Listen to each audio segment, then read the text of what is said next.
We hear a lot of perspectives on the Mankind podcast. Inclusion of a guest is not an endorsement of their views, and the opinions expressed here do not always represent the mission or values of the Mankind Project USA. Get ready to punch procrastination in the face with our guest today, Gregory Russell Benedikt. Yes, he returns. He's one of the most popular guests we've had on the show, and he has just finished his 100 days of living boldly, which is every day going out into the world and doing risky things, asking questions, going up to strangers, making requests. And it is time to learn from that journey, the highs, the lows, the things he's learned along the way. And then we're going to finish it with his 3 steps to living a story worth telling and a workshop he has coming up, which all of you can get your hands on through the show notes. This has just been a fun journey tracking his 100 days of living boldly, and it's been amazing to realize that the formula for getting what the universe has to give is on the other side of overcoming fear, taking action. It's within all of our grasp. We just have to take those first steps, and you're going to find out how today. This is the Mankind Podcast.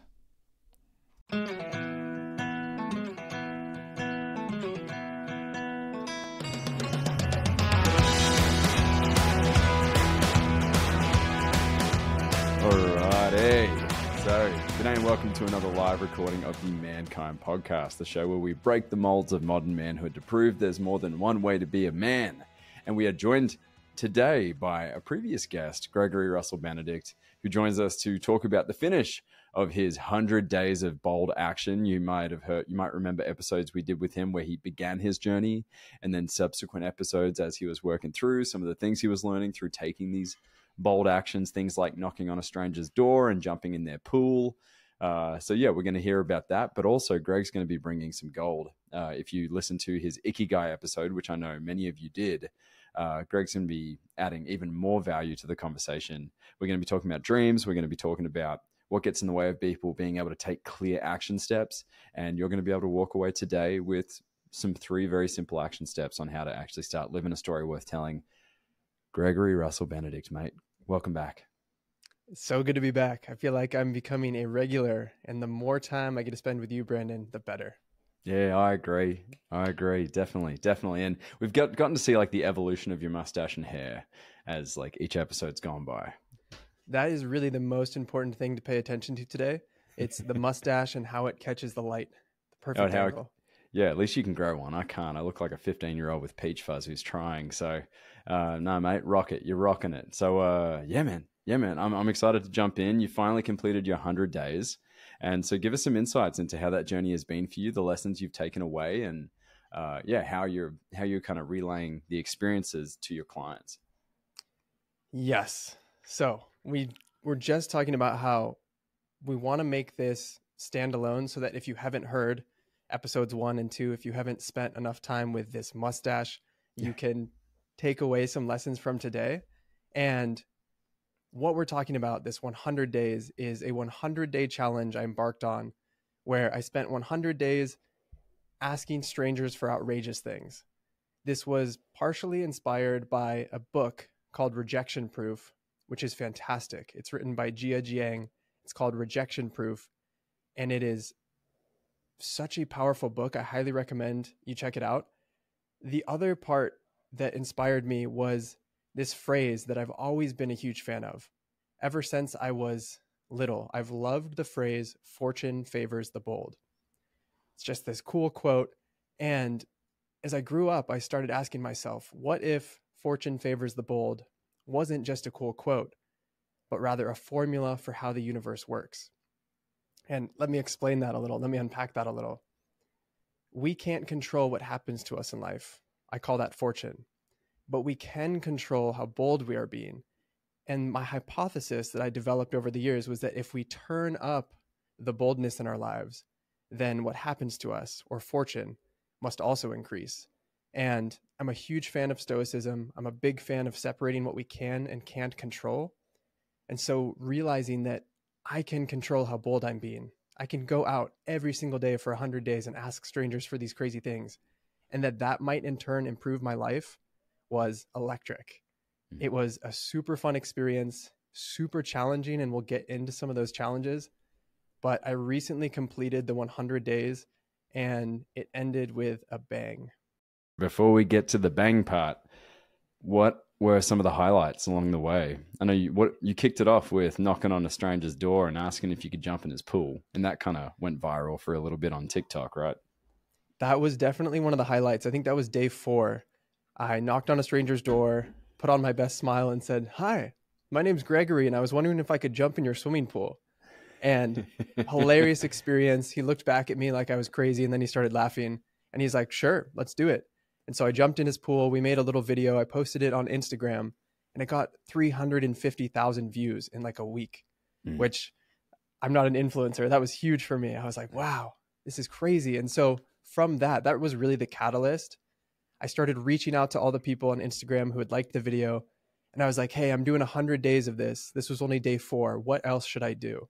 And this is where the story gets really interesting and some of the lessons start to emerge. The biggest lesson I learned from this whole 100 days is that the universe rewards bold action. I alluded to that. That was the hypothesis I was trying to test. And I can sit here today and tell you that that is unbelievably true. The universe loves bold action. And when it sees you taking consistent action towards the things that matter to you, even if they're funny, even if they're silly, it's gonna give you a reward. And so I started asking all these people what I should do next. And they kept telling me these things that were super particular and strange. It was like, hey, you should ask a stranger if you can cook dinner for them in their house. You should ask a stranger if you can take a shower in their house. Like very strange things. And they kept coming up. Like I'd have 10 people tell me the exact same thing. And so it got me thinking there must be someone out there who's doing this already. And how the universe worked in this way is that I actually got to meet the guy. He's a YouTube creator. He has a big YouTube channel called Discover Connection. I got to meet him. His name is Brad, the man who was inadvertently guiding my adventure through the things that he had already done. And that was just one of the examples of the crazy synchronicity and serendipity that started to happen. So that was day 4. Sorry, I'm all over the place. That was day 4, jumping in the swimming pool. So many funny, outrageous asks. I had a whole "can I drive this" phase where I asked the mailman if I could drive his car. I almost got some construction workers to let me drive a steamroller. I was asking the Amazon delivery guy. I almost went up in a crane. Like there was all these things. Most people responded with laughter and gave me a polite no. But I did save $4 at the post office by asking if they had a discount for men with incredibly good mustaches. This is our porn star discount they were offering. I think we need to call this episode The Rise and Fall of the Mustache. The Rise and Fall of the Mo. Man, so out of these 100 days, you've had these little highlights that have come from it. And, you know, I love what you're saying, how the universe, in our household, we call it Gus, God, universe, spirit, whatever's going on up there. I think there's also something practical or pragmatic about this as well. It's like when you buy a vehicle, you start seeing that car everywhere. Like I never miss a minivan when I'm driving by because I'm a proud rocker of the dad van. And, you know, it took me a long time to start this podcast. And it's amazing how even in the early days when there wasn't a lot of uptick, when it wasn't a lot of numbers, couldn't really tell who was listening, the connections that were being made, right? The relationships that were being built, the lessons for myself in interviewing these remarkable, inspiring people. There was just so many things that I didn't know I was signing up for in the journey. And you've shared previously on the podcast how, you know, you met your girlfriend by being bold and going up to a table where she was sitting at with another dude and just like finding out they were friends. Yeah.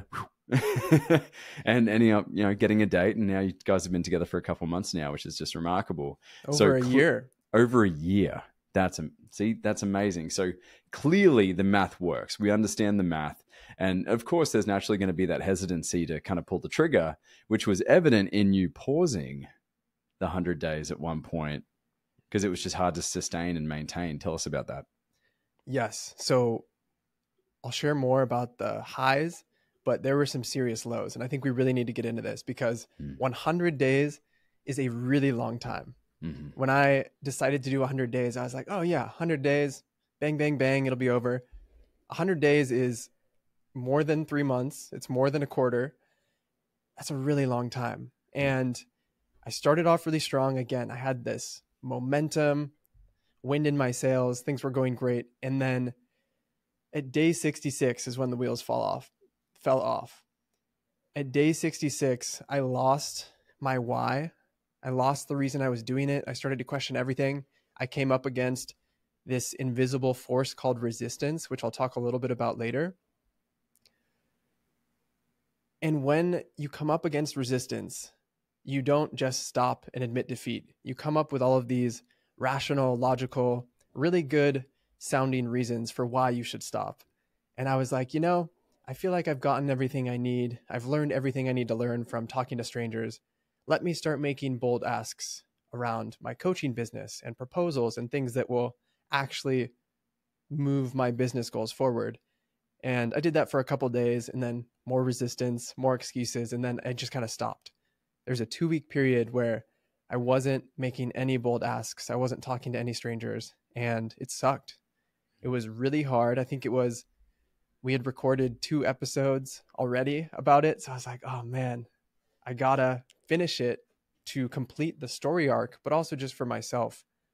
There's this saying that Alex Hormozy says, where he is motivated by not what other people think or how other people judge what he does, but how he views himself. Like he might put out something that the rest of the world thinks is fantastic, but if it's not up to his internal standards, he'll know. And that was the same thing for me. I could have gone out and made some really easy asks, like asking people for piggyback rides was really hard at first, really easy at the end. And I knew I needed to do something that was going to help me finish this. And also, I had a big realization across this journey is that every story has to have conflict. If you watched a movie and the hero slayed the dragon in scene 1 and got the princess and it was just over, you'd be like, what? Like you have to have this period of struggle, the highs, the lows, the rocky cutscene where you're training, the scene where you're battling monsters and you're not ready and you're just getting beat up. And so that was me around day 66. I lost the why. I was up against resistance, but I brought things back together, and we can talk about how I ended it. But any questions first around was where it I was that stuck? I'm curious, was it that it got easy, or was it purely just the why? Like, was the bold action becoming quite simple to execute on, or was it truly just the why, like forgetting the whole reason behind it? So what I was telling myself is that it was easy and I didn't need to do it anymore because it was easy. So that was the story. But it's hard. It's always hard to leave the house, go walk up to a stranger, ask them for something. The amount of energy potential that you have to generate to do that was definitely tough.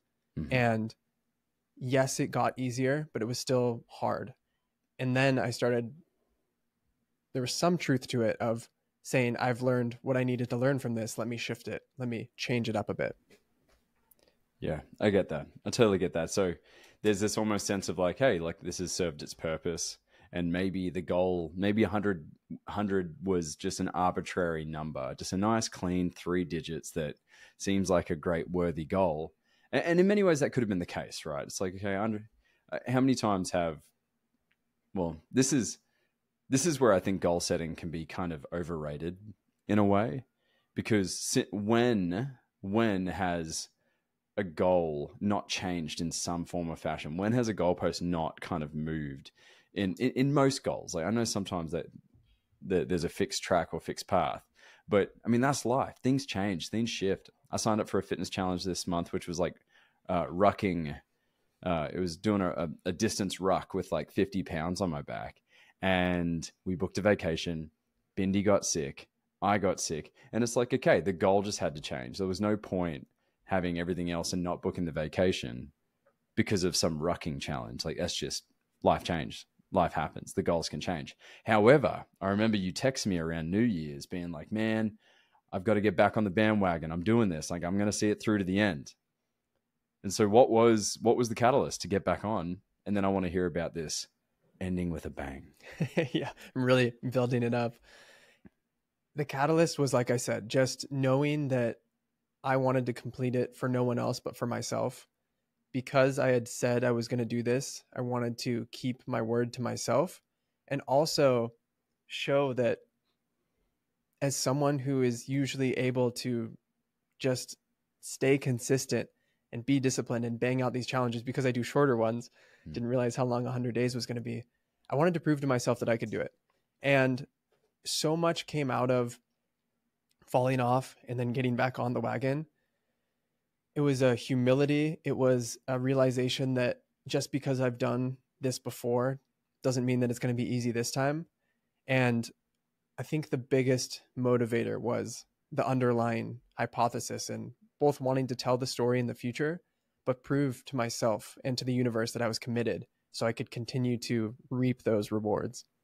What's up, everyone? Brandon here, and I want to tell you, you, the busy professional, the dad that's juggling multiple tasks and duties, I want to tell you about something that has transformed my mornings, and it is Magic Mind.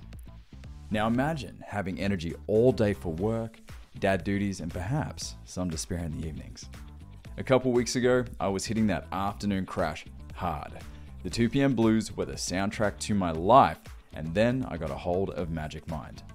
Now this is not just any supplement. It has been developed over 10 years by doctors and researchers with over 200 studies backing its ingredients. Now this tiny little powerhouse of a shot uses premium nootropics and adaptogens, and thanks to the advanced nano encapsulation, it absorbs 5 to 10 times faster than any other pill. Now since adding Magic Mind to my routine, I'm more focused, calm, and that energy sustains all day without the caffeine crash. It's safe, scientifically validated, and it helps me and my wife stay sharp and stress-free. So if you are ready to upgrade your day, head to magicmind.com and use the code UNCHAINED20, that's UNCHAINED20, at checkout to get 20% off your subscription. Now you can find those links in the show notes, that's magicmind.com, and at checkout, use the code UNCHAINED20. When you support our sponsors, you support our show, so I appreciate you as always, and trust me, you will thank me once you get a hold of this stuff. So you got back on, you finished it recently. How did it end? So I got back on. I started by just going back out, asking strangers for funny things. How it ended was playing a combination of something called the Paperclip game, which many people might have seen on TikTok. I'll explain that in a moment. It was a combination of the Paperclip game and then also just this random idea that my friend and I had that stemmed from a guest I brought on my podcast. So the Paperclip game, you start with a paperclip and you go knock on strangers' doors and you say, hey, I have this paperclip. I'm looking to trade it for something of equal or greater value. Do you have anything you want to trade? So you start with a paperclip and you just work your way up. And this got really popular during COVID. There was I believe it was a woman on TikTok who traded all the way up to a car and then a house and then gave the house away to someone in need. So it was this crazy, beautiful story. And I had played this once before with a friend for about 2 hours, and it was really fun because you talk to so many people, you're out of your comfort zone constantly. And so to end this, I wanted to go out with my friend and spend an entire day doing it. And so we wanted to spend a whole Saturday doing the paperclip challenge. And then we also wanted to add a twist, which, as I mentioned, was from a guest who came on my podcast. He called it the Entrepreneur Challenge, where you leave your house with nothing but your ID and you go out and you try and make money. You can't use your car. You can't use any of your own money. You have to make money and then use that to buy food, sustain yourself for the day. So we go out. We knock on probably 60 houses. We start in Del Mar. I'm down here in San Diego. We start in Del Mar. Not the place to do it. People weren't super friendly. And then we hitchhiked. It was my first hitchhiking experience. That was part of it too. I was like, today I want to hitchhike because I can't use a car. To see you're not murdered. That's great. Not murdered. I got picked up by a lovely man who was in the Navy. And I have a whole hypothesis about he was in the Navy. He can defend himself. He probably was like, okay, I can pick these two guys up. They look friendly. I think the experience of putting your thumb out on the side of the road and just Yeah. getting rejected by hundreds of cars. That was its own experience too. But anyways, we hitchhiked from Del Mar to Cardiff. Cardiff was way more friendly. Over the course of the Saturday, we go from a Paperclip all the way up to, we had a $75 bottle of wine, and then we had a free bike rack that was in the box because someone just gave that to us. And we had gone from Paperclip to sunglasses to this piece of art to a custom hat. And we were like accumulating stuff along the way. And you have to make sure that you aren't just taking people's junk, because a lot of people are just like, oh yeah, like I'd love to get rid of this thing. Mm-hmm. So we end up with this bottle of wine and a bike rack, and like combined, it's probably $150, $200 of value. But it's 3 p.m. and we're super hungry, and we're like, how are we going to turn this into money? We tried to take it to a secondhand shop, but they only accepted donations. So to make this very long story short, ended up selling the bottle of wine to a friend who was nearby. I texted her. I was like, please, I'll sell you this for $20. I just need a burrito. And it was a really interesting experience in that it's hard to make money and to turn the goods you acquire into food, into money to buy food. And it was a really humbling experience. Like, what would happen if I was homeless? How would I make money? How would I approach people? And easy for me to say, I took a shower that morning. I was put together. I wasn't camping on the street for weeks, but it was just a crazy experience that shows how difficult it can be. Man, really went out strong with a burrito in hand. What a victory. We could only split a burrito. It's so expensive here. The $20 got us one burrito that we split, burrito and a side of beans. Well, mate, that's what a remarkable story, and what a great way to end, right? Just in kind of compounding the challenge with doing the Paperclip challenge. So you talk about how the universe rewards, and so I guess in this instance, it rewarded you with perspective, right? Perspective of understanding, perhaps from the perspective of someone without, who's unhoused, going, man, like how can they get by on so little in a place like California? Now, but there's a lot of people out there, and I'm sure I've thought this at times too. Like, does the universe does it even care? Like, I find myself thinking at times like the universe could not care if us white straight dudes that come from good homes like achieve these things in a sense. Like there's no equalizer in all of this, right? And so how is the universe coming into play around this, or is it just a good model to kind of consider and think about to create some form of external locust? I mean, what I'm trying to unpack here is like, does there need to be this external locust of the universe, or could it be internal of just you ended up with a burrito because you went and traded and got a burrito? Yeah, great question. I have so much to say on this. So the burrito experience could have been exactly how you said it. I don't necessarily think that was one of the scenarios where the universe rewarded this bold action. But the thing I have to say about believing in the universe or God or a higher power is that for me, it's simply more fun. I have no idea if it's true, but if I can have this belief system that is beneficial, that is more fun, that allows me to have a better human experience during my time alive, I think that that's fantastic. I don't need to know that it's true. However, every time I've had the courage to take bold action, the universe immediately rewards me. Like, that's how this whole hypothesis formed. And it's been crazy. Like, as you alluded to earlier, 11 seconds of courage at this cafe gave me the best romantic relationship of my life. And it's not like I was doing this. I wasn't like, this wasn't my move. I was just sick of dating apps, and this was the first time I ever did it, and it turned into something beautiful. I quit my job in finance during COVID. I had no idea what I was going to do next, and 2 weeks later, I was introduced to a guy through the internet, and we started a nonprofit that was so foundational for me because it introduced me to coaching and really changed who I was as a person. And then there's these other crazy examples where one of our mutual friends, Dane Sanders, he had the opportunity to meet one of my heroes. He interviewed him on his podcast. Dane invited me to go to dinner with them in San Jose.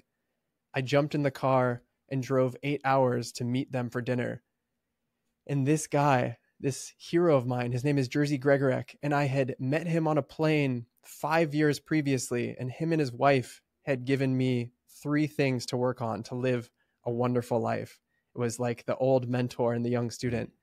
And I was able to meet them again 5 years later without them remembering me and say, hey, 5 years ago, I met this couple on a plane. They told me to do these 3 things. I did them all. It made my life better. And the best part is that that couple was you guys. And these aren't people. Gregory is not someone that you can just look up on the internet and have dinner with.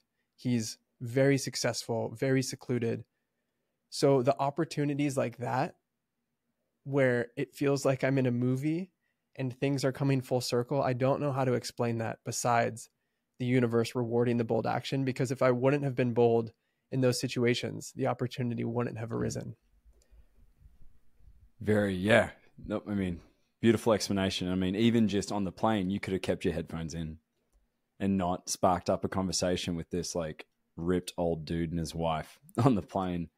So yeah, there you go. There's like kind of a case in point. And I mean, I can think myself of a couple situations. I had a fantastic coaching client I met on a random plane flight that I had missed my original one, ended up on the second one. We sat next to one another, spoke the whole way, and ended up being a very profitable relationship and a very successful coaching relationship. So yeah, you know, who knows like what's in store or what the next thing's going to be, but it's about, I mean, my interpretation of this is making sure that you're in the arena. Yes. Yes. And there's this great saying that I love is that the universe rewards bold action. It might be literally false, but it could be metaphorically true. And that if you believe it, you're going to have more fun. Your life's going to be better. And to bring it back to the challenge, like an example of how this showed up in the challenge, 2 things. 1, that video that I made getting 350,000 views, that felt like an instant reward on day 4, being like, yes, keep doing this. Before that, the most views I'd gotten on a video was like a couple hundred. And then I mentioned meeting Brad, who is the creator of Discover Connection, that big YouTube channel. How that came about is I'm on the phone with my friend Cody, who I've never actually met in person. He's a coach who lives in Austin, and we just got connected through friends and had some Zoom calls, and now we just catch up every once in a while. He was asking me what I was up to, and I was like, hey, I'm doing this thing, and I'm asking strangers. And he's like, no way. I just moved in to a new house. I have 4 roommates. One of them is this guy named Brad. You need to talk to him. And so like those little things that not only did I get to meet Brad, but Brad was the guy, his YouTube channel was the influence that was telling all of these strangers who I was reaching out to on Instagram what I should do next. Like that blows my mind. Yeah, and it comes full circle. I talk about this in some of the lessons and teachings that I've taken away from it, in that I call it moving from linear progress, where 1 + 1 = 2, to exponential progress, where 1 + 1 = 12.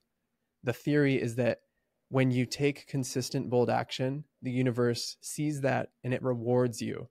And there's this whole magical element side that gets involved. Mate, love to get my hands on that formula. And you have the formula. I know you were sharing it with me the other day, and hence why I wanted to get together and do this recording to kind of unpack it. So you have these 3 steps that you help your clients kind of move through. Yeah, let's jump into those, because I'm sure there's probably people at this point of the interview thinking like, all right, we get it. It works. What do we do next? Enough. Just shut up about the 100 days already. Yes. And there's 3 steps, and these are the 3 biggest things that I've taken from the challenge. And I help my clients with them. And to be honest, I want to help everyone with them.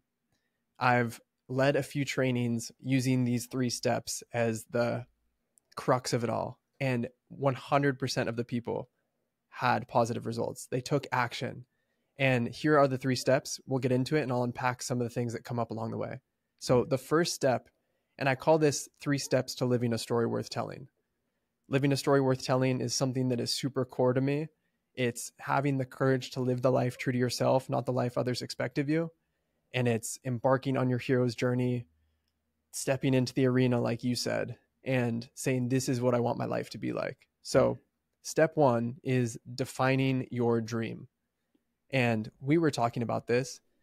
I feel like the word dream is in the toilet these days. Yeah, the perception of value is kind of light and fluffy and low because it's like, yes, pursue your dreams and, like the universe will provide.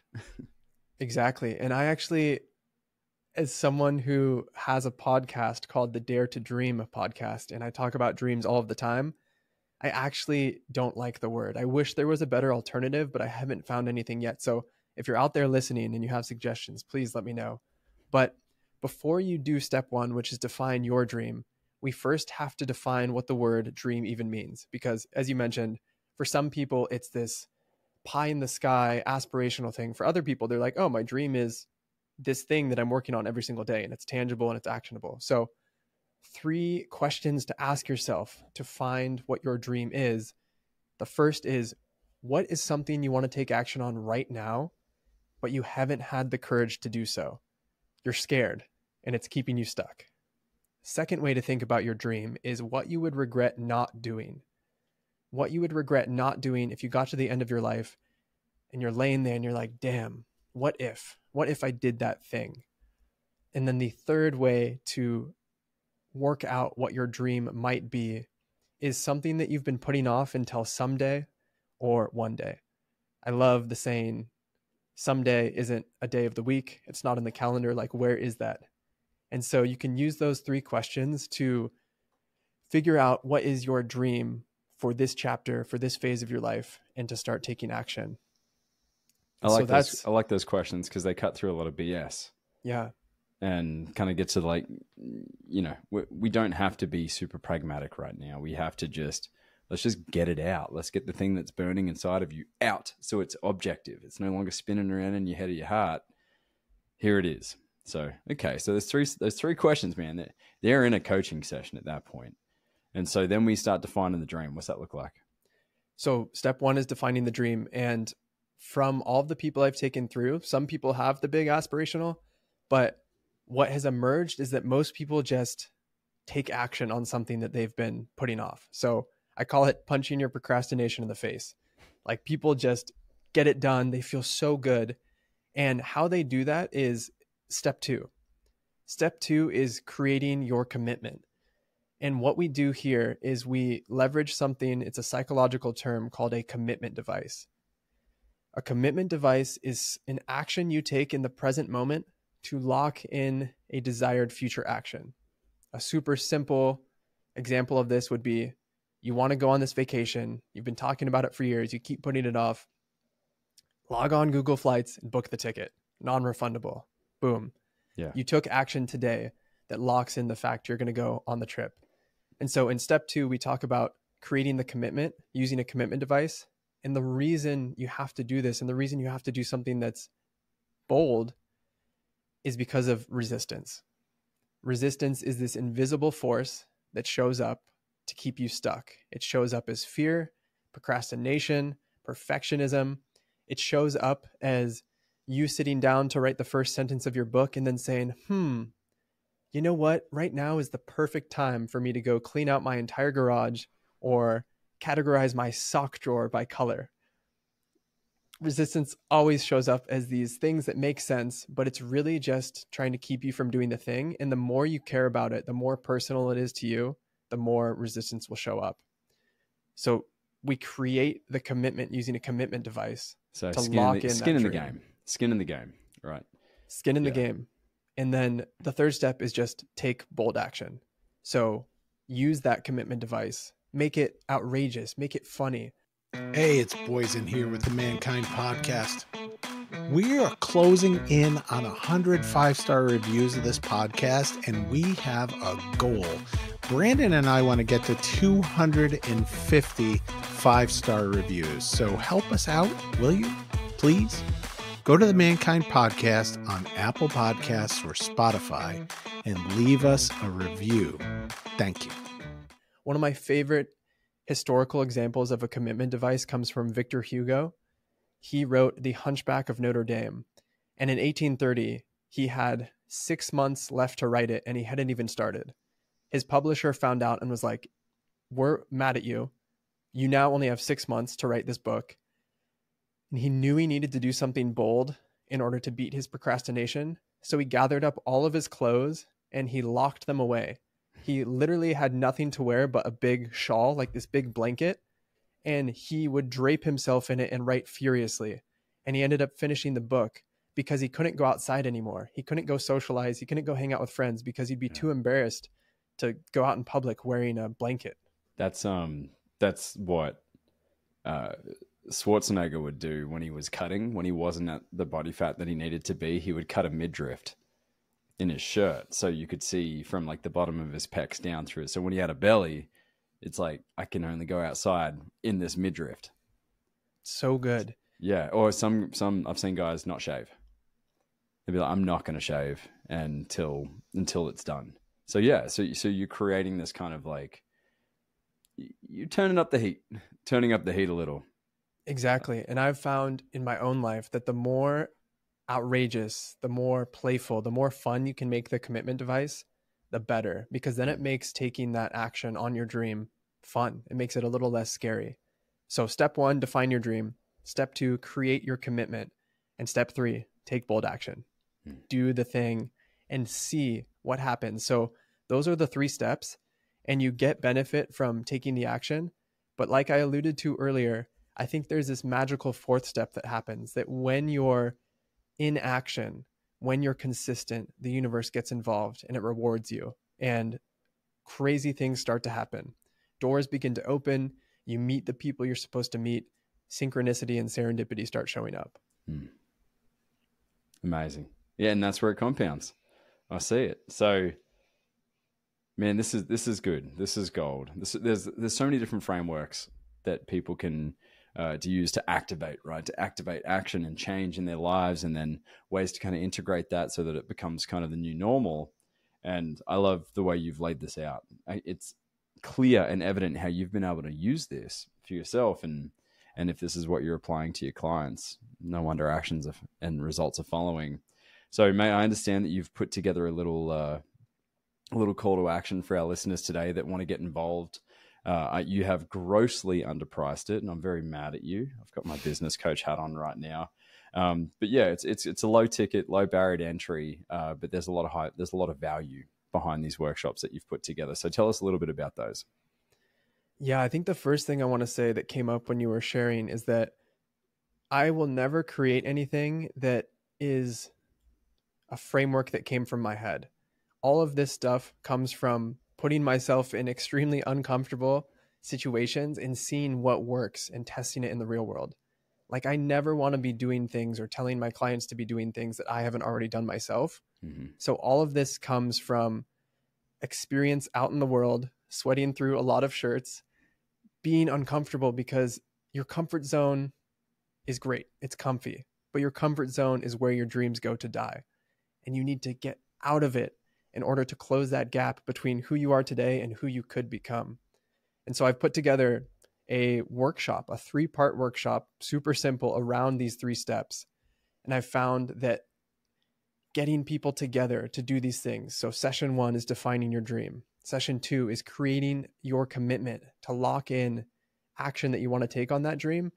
And then session 3 is coming together and actually doing the thing. It's taking bold action in real time together, where we're literally on a Zoom call, and the second half of it, we all go on mute and you go do the thing. You go book that trip. You go call your parents who you haven't talked to in years. You go do the thing that's scaring you. And it's not often that I can say 100% of the people get value, but 100% of the people have gotten value from this. And that's why I'm so excited to offer it to you guys. And as Brandon mentioned, I normally charge around $500 for this. But as I said earlier, I want everyone to do this. I want to get this to as many people as possible. So I priced this at under $100. It's $97. And there will be a link that you can sign up for it. It'll be a live 3-part workshop, an hour per day across 3 days. And I'll be there. I'll be teaching some of the concepts. I will be taking my own bold action as we go through it. And it is so much fun. It's so powerful. And if you want to punch your procrastination in the face, if you want to take more action on your dream than you have in the past year, 10 years, maybe your entire life, then this is for you. Fantastic. Well, Greg, I've already signed up, so I'm going to be a part of it, and hope the Mankind podcast listeners want to join me in that journey as well. There's certainly some things on my list that I want to tick off that I've had some fear and hesitation around, and certainly some procrastination. So I look forward to punching it in the throat, which will be satisfying to kind of get those balls moving and get things rolling. So yeah, mate, thank you for coming on and sharing this journey, the story about the 100 days. I certainly have enjoyed watching it from afar, and because I'm sitting here going like, no way in hell I'm doing that. Jeez. And here you are just making it happen, and you finally hit your 100 days. I'm proud of you. That's amazing. And clearly the results are showing. So mate, kudos to you. Thank you. Thank you for that acknowledgement. Thank you for having me on again. It's always so much fun to come on and riff back and forth about what we're up to.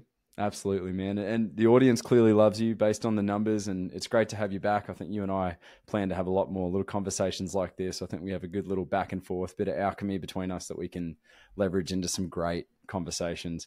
And of course, big thanks goes to our amazing listeners that join us live or join us on the podcast, wherever you listen to podcasts. This has been another episode of the Mankind Podcast, the show where we break the molds of modern manhood to prove there's more than one way to be a man. I've been your host, Brandon Clift. And what do you say, Greg? We achieved that today?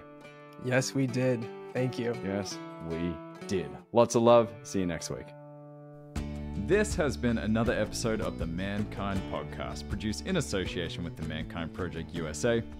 We have been your host, Boyson Hodgson, and myself, Brandon Clift, and we want to thank our guests for joining us today and imparting their wisdom from their experiences in this amazing journey called life.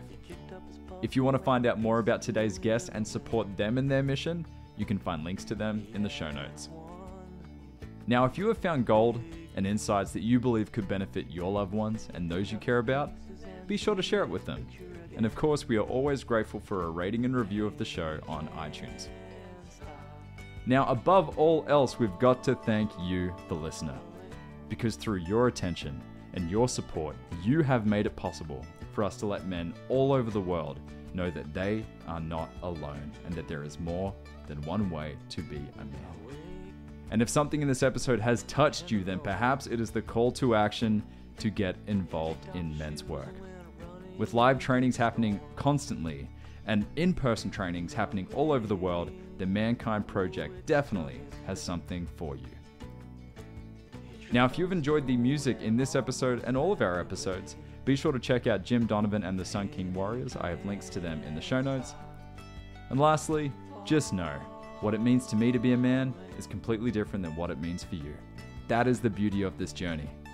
So if you are looking for guidance, support, and community as you begin to unpack and dive deeper into your men's work journey, then you know where to find us. Same place, same time, next week. Lots of love. We'll see you then.